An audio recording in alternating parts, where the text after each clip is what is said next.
Hey everybody, welcome back to my channel. In today's video, I'm going to be sharing this delicious and sweet vanilla Mithai recipe. You all know that I love putting a spin on the classic Mithai recipe. You all know that I love being as inclusive as possible as I can on my channel, and as of right now, all of my Muslim brothers and sisters are celebrating in the month of Ramadan. It is a blessed month for them. They fast throughout the day, and they usually break their fast by celebrating and eating lots of delicious meals, rich foods, delicious desserts, etc.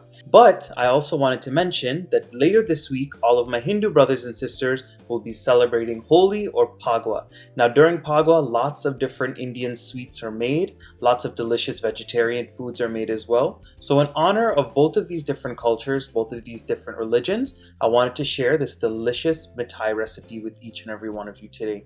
Please go ahead and keep on watching, and whether you are Hindu, Muslim, or any other religion, the beauty of being Guyanese is that you celebrate everybody's culture and religion as well. So we're going to start off by mixing up some of the wet ingredients. So in my little blender bowl here, I'm going to go ahead and add in some coconut flakes. You can either use fresh coconut flakes or you can use the store-bought flakes. I'm also going to be going in with half of a can of my evaporated milk. Save the other half of the can. We're going to be using it later when we mix the dough.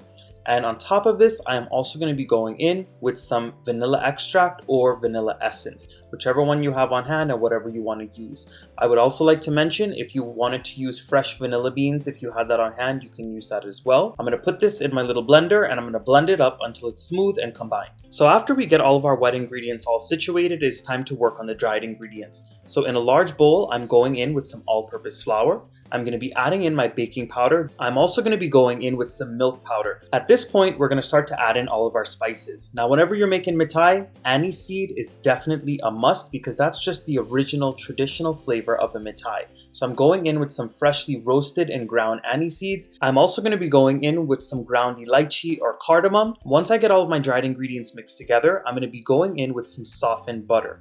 Now, I like to use softened butter when making my Mithai because I find that the Mithai holds up better and you actually get a softer product. I'm just going to rub this all together and get the flour and dried ingredients well combined with that butter. Now at this point, I'm going to be going in with the star of the show. I'm going to be going in with my vanilla flavored custard powder. Now if you do not have vanilla flavored custard powder on hand, you can use one of those vanilla pudding packets, the Jello brand. You just have to make sure that if you're making this for a certain holiday, that it does coincide with your dietary restrictions, being that some of those brands have different ingredients inside. Now this brand that I'm using is not the normal Birds brand that we get from our local West Indian store, the one that comes from England. This one right here is the one that I bought at my local East Indian store. This one is vanilla flavored custard, comes in a blue box. I'll try to leave a picture right here. And the vanilla flavor on this is so much more powerful than the other ones. Once you get the custard powder thoroughly mixed in, it is time to go ahead and add in the wet ingredients little by little. Whenever you're making Mithai, you don't just want to dump in the wet ingredients and make it too soft or else they're not going to form properly. But you also don't want to make the dough too hard. If you make the dough too hard, the Mithai, they just end up being too tough in the end and they don't stay. So once you finish using all of the ingredients from the blender with the milk, the coconut, and the vanilla extract, you can start using the rest of that can of evaporated milk that we had left. I like to use evaporated milk because I find that it gives a richer flavor, but if you didn't have that, you can definitely use regular whole milk. So for this recipe right here, I used basically the whole can of evaporated milk from start to finish. That's what worked for me. You might need a little more milk, you might need less milk. Just keep on adding in until you get the desired texture. You're gonna know that you're done mixing when everything is all clean from the sides of the bowl. You don't wanna over knead it, but you just wanna mix it up for like a good 2 minutes so everything combines very well. Now I'm gonna go ahead and cover this dough with a wet paper towel and I'm going to allow it to sit for 30 minutes to an hour. So once your dough has had a chance just to relax a little bit and get nice and soft, it is time to go ahead and roll it out and then fry and cut and do all of that good stuff. So I'm not using any dried flour today to roll this out. As you can see, the dough is not sticking at all. That's how you know you put in the right amount of butter and that you mix the dough properly. It's not sticking all over the plate. So you want to get it to about 1/2 inch thickness. You don't want to make it too thin or else it's going to get crispy and it's not going to be super soft and fluffy on the inside. And what I like to do is I like to cut it into long strips like you're seeing here. And then from there, you can cut your desired shapes. People will usually make them into triangle shapes. You can do like a diagonal or diamond shape. That works for some people as well. So I've got a batch of my Mithai all cut out. I have some canola oil heating up on a medium to medium high heat.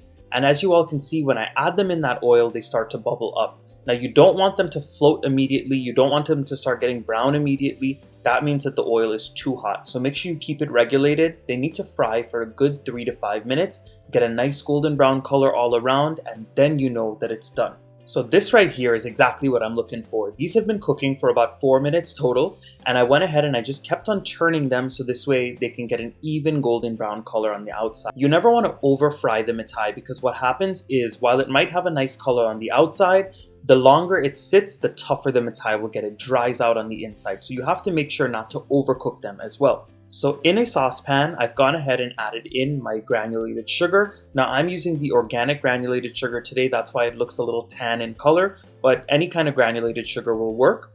And then I'm going to go ahead and add in some water. Again, all of the list of ingredients and measurements will be left in the description box right below the video.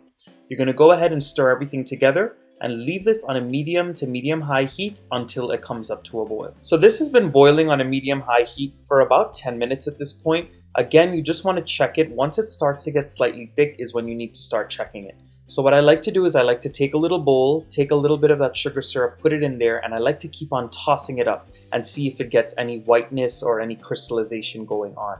Sometimes I even take a piece or two of the mithai, put it in a bowl like this, and I'll toss it up just to test it out to see if it's done. As you all can see, I see the cloudiness happening already, which means my sugar syrup is basically done. So my sugar syrup is done. It is time to go ahead and mix everything together. Another big tip I have for you is to make sure to use a nice big bowl, so this way you have a lot of space to toss around the mithai with all of the syrup. Just keep on mixing very slowly. What I like to do is I like to take a nice heavy metal spoon and do this, and I like to scrape the side of the bowl and keep on moving all the mithai around until I get a nice crystallization. And here it is, my final product, the rich, delicious, soft, and fluffy vanilla flavored mithai. I hope you all enjoyed this one. For all of you celebrating during this month of Ramadan, I hope your month is blessed. I hope you all have an amazing time. And for everyone who will be celebrating Holi or Phagwah, please be safe, enjoy all of these delicious sweets, enjoy time with your friends and your family. I'll see you all again in my next video. Please like, share, subscribe, put your comments down below, and I'll see you all again very soon. Bye everyone.